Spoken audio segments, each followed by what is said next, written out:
What's up, boys and girls? This is your boy Curtis Miso coming in hot with another video. Today we have a fun one. It's a big mail day. I got 5 packages today all at once. One was about a 10 card order from BGS, and the rest are a bunch of singles that I've been buying. I bought these singles over the course of the week, and they happen to all show up today, which is amazing because we have a big Seattle card show, the biggest card show perhaps ever in Seattle, tomorrow. So I hope I see a lot of you guys there. Actually, not tomorrow, it will be on Saturday. We're gonna have a table there next to Collector's Corner with Johnny, the local card shop here in Bellevue. So excited to do that, and we're gonna have we're gonna be selling some fire and hopefully buying some fire as well. In the back here, I have 3 of my recent pulls, nothing too big. LaMelo, Concourse Silver out of Select from retail, Anthony Edwards Cracked Ice Premier out of retail mega box as well, and a Jamar Chase out of Donruss. Did not do well in my Donruss box. That was one of the best. That's the only card that I'm grading. It's only a $10 card raw, so it's not gonna be worth a whole lot, but we will get those off to PSA whenever they reopen. And that LaMelo was actually pretty good pull, pretty rare card. I think they're going for 40 to 50 raw, and the Anthony Edwards there somewhere in a $20 to $30 raw range. So hopefully we can get 10s on those and multiply that by 3 or 4x. So now first I'm going to do the BGS submission, and we're starting off at the top here with I have a feeling that we go through a submitter in Texas, and I have a feeling that he put this card on top so it could protect the other ones. It's basically because we're not gonna, the BGS 8 is not what we're looking for here. This is a pretty sick card though, and Jalen Hurts is starting to look like maybe he's elite. I was thinking he wouldn't be. I had been selling every Jalen Hurts that I received. This is Gibby's card, but he had one of the best games of the week last week, top 5 performance per PFF. So maybe he's looking like a legit QB. Nice on card, National Treasures auto. Let me turn the little light here. So we got it. It's at 95959 and a 7 on the surface, bringing it down to an 8. I love his auto, by the way. And so I'm not sure. It's interesting. We go through a submitter who actually does check these cards before we submit. So very surprised to get an 8. And really, I'm going to have to look at this closer, but I do not know. And pretty cool, that's actually player worn material. I don't know what's going on with that surface grade. Going to be hard to tell through the case. So interesting that we got hit. That's really rare that you get hit that hard on something without knowing beforehand what the issue is. And Gibby was just on fire with Jalen Hurts last year. So here's another on-card Jalen Hurts luminous endorsements on-card auto. And this one, he got a 9 on it, unfortunately. 295, so 0.5 away from a 9.5. Really unfortunate. So corners and edges got hit. Let's see if we can identify the issue. Corners, and again, these are thick cards. Thick cards, you tend to want to go through BGS because they're a little bit nicer on grading thick card. Oh, so there you go. So you're seeing some whiting on the edge there, and these top and bottom back corners are white. So I think the 9's warranted in that case. And a third Jalen Hurts auto. This one not on card, out of Phoenix for Gibby. That was a fun value rip last year. And again, so this could have been a true gem. 9.5, 9.5, 9.5, but then 8.5 on the corners, bringing it down to a 9. But he did get a 10 on all the autos, which is nice. Jalen Hurts being pretty clean with the delivering the ink onto the cards. Nice patch auto with the piece of the football there, to number to 99. And what do we get hit on? Corners. And yep, top left, you've got, no, it's not too bad. Top right, you've got a little whiting. But yeah, with these thick cards, they can be tougher to grade. Those corners actually don't look too bad. So they could have, man, it would have been nice if they gave Gibby a 9 on the corners and bumped this to a Gem Mint 9.5. But that's okay. That's the breaks. And then Gibby just getting absolutely destroyed in this break. This is in this submission. This was his last card. A nice, he ripped an expensive Immaculate box. Got a Jordan Love triple patch to 10. Pretty sweet. Some numbered dual color patches there. 999 Surface 8. So the Surface 8, again, it looks like that. Yeah, you can see that top left corner is white. Bottom edge is white. So yeah, there's some issues here.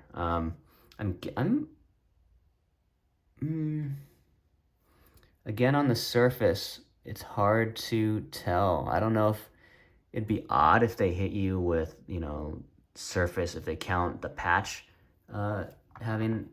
being part of the surface, because both of those patches have some thread coming off, but I think that's kind of cool. I don't know if that actually affects the grade, and I think it's cool to have some imperfections. And this isn't player worn though, so it's just a straight off the rack, and somehow the the patch got a little messed up.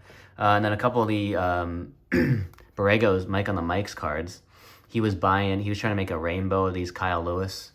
And we're getting some reflections here on the, yeah.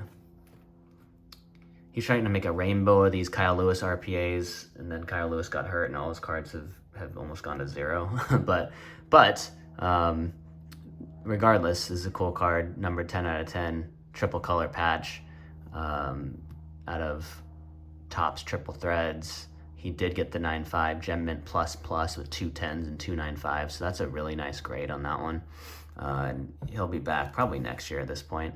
He tore the meniscus in his knee this year. He was trying to make a comeback, but it's not looking good. They're probably not going to make the playoffs either, but that'll be a good card, and we don't care as much about value on those. They're more PC because he's a local product. Hopefully he does well, though. And then he also bought the purple number to 75, single color, white patch, another Gem Mint 9.5, 3 9.5s and a 9. So nice there. And then my only card in the submission, extremely happy about this one. This was pulled out of the God box that I ripped. We've got almost 100,000 views on that video. And I managed to snake a Gem Mint 9.5. I knew that the corners were a little bit messed up on this card, so I wasn't optimistic about a 9.5, but I did get a 9 on the corners, almost a true gem. And then a 10 on the auto, which is, there's only, I think this is numbered to 25. Yep, 10 out of 20, 19 out of 25, so there's not many of these. There's a couple on eBay, and a lot of them, with these sticker autos, the auto often goes off the sticker, but I managed to get both of these guys on sticker, so I got a 10 on the auto. A couple of these are on eBay. In the, you know, there's only 195. There's a PSA 10 listed at 35. This is probably definitely a $2,000 to $3,000 card. Super happy about it. This is my only Tua auto. I actually pulled a bunch of Joey B autos, which is great. Dual autos are tough because you need both players to be good. In this case, there's still a chance for both these guys to be great. Oftentimes, if one of them falls off, the value of the card goes down a lot, because no one wants an auto with, even if one player is really good, to have an auto where it's kind of, the value goes down if the other player isn't that good. So they're risky. But this is fantastic. Quad, or a Gem Mint 9.5 on that. Cannot ask for more. Really cool. That's the first time I'm seeing that in person. And then let's go into the mail day a little bit here and see what we got. And now I'm thinking maybe I should have cut these packages beforehand, because sometimes these can be not the easiest. A lot of the stuff I've been buying are prospects that I'm excited about. That's usually what I like to do. It's more fun for me to kind of bet on players that I think are going to be really good. I did that with Franco when his prices dipped, and I've been reaping the rewards as he's on this massive record-setting hit streak. And he's looking like a potential GOAT hitter, switch hitter. Franco, sorry, not Franco. Let's just cut through. This is very nicely packaged. I'm not sure which card this is, but we will find out together. Wish they used painter's tape here, not packaging tape. Okay, it looks like it's the silver Jalen Hurts. Just destroying it with this packaging tape. And it is. So there we go. It is a Jalen Hurts Silver Prism Field Level out of Select 2020. I've been buying these at an SGC 10. Jalen Hurts.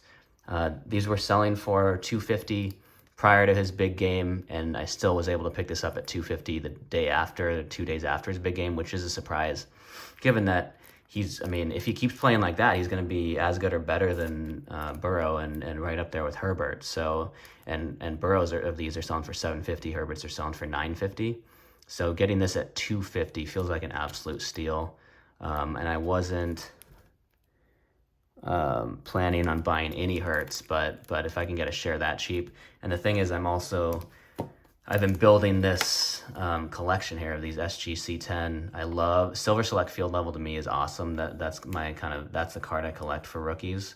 So I picked up, this one. I think this was $350. This was $250, which is way overpriced, especially if you can get Hertz at $250. This is an arbitrage. You get a proven player who's looking to ascend versus a guy who's still on the bench for the same price. I'll take Hertz all day over Jordan Love, but there's not many of these, so I wanted to buy it while it was there, and then I bought this one for $650. So the only one I need of the big QBs from that class is Herbert, but I don't really want to pay $950. So maybe wait for him to have a bad game or something and see if I can pick one up at a deal, or I'll try to pick one up at the card show on Saturday. So let's keep moving here. See what else I've got.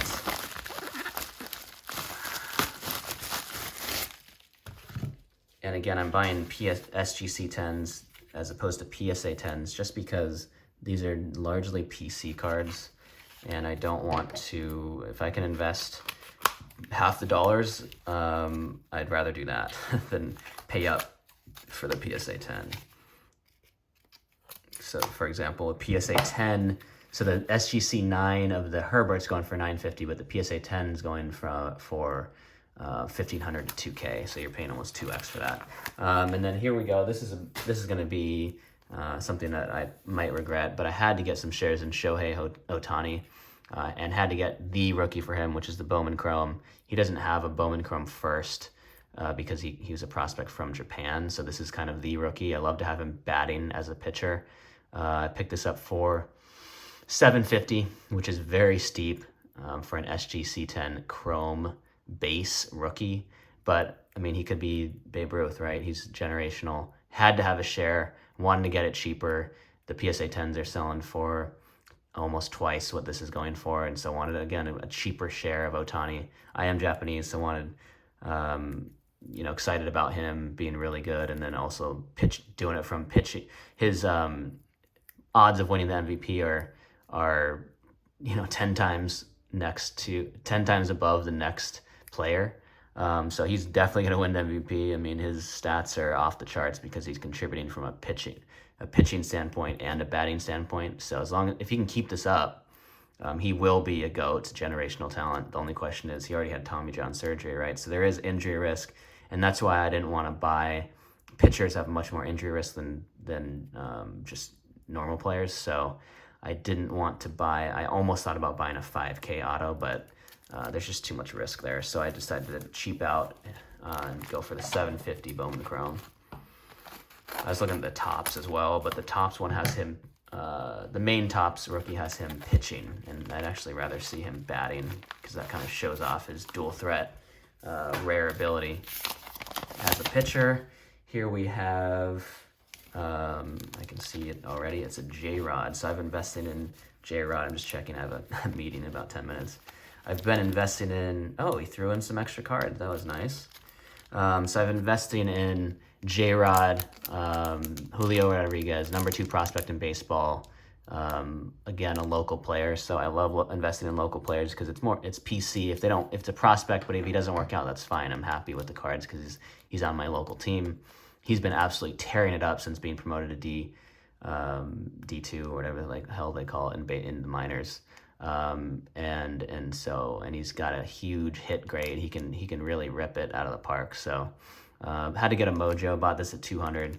But actually right after I bought that, I was able to come to agreement with a seller on an even bigger Julio, so I'm probably gonna sell that one at the show for approximately what I paid, because I have this bigger share, which you are really gonna like, especially if you're a Mariners fan, of J-Rod. And I'll let you be in suspense here while I try to cut this package open. Okay, again, very nicely packed. Almost too nice. I don't even know what kind of tape this is, but it does make it challenging to open.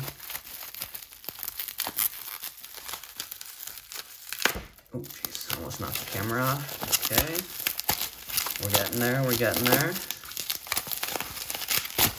And, oh, Jesus. Oh, yeah, I did knock the camera off. So, we're fully moving into the clown show here. All right, here we go. So, cut this.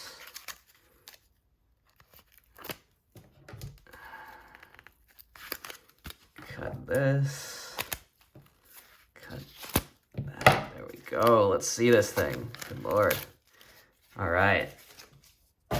So here we have a J-Rod Bowman Chrome Prospects Aqua Shimmer to 125. How sick is that? Team color, Mariners Aqua, kind of the old school throwback jerseys were that color.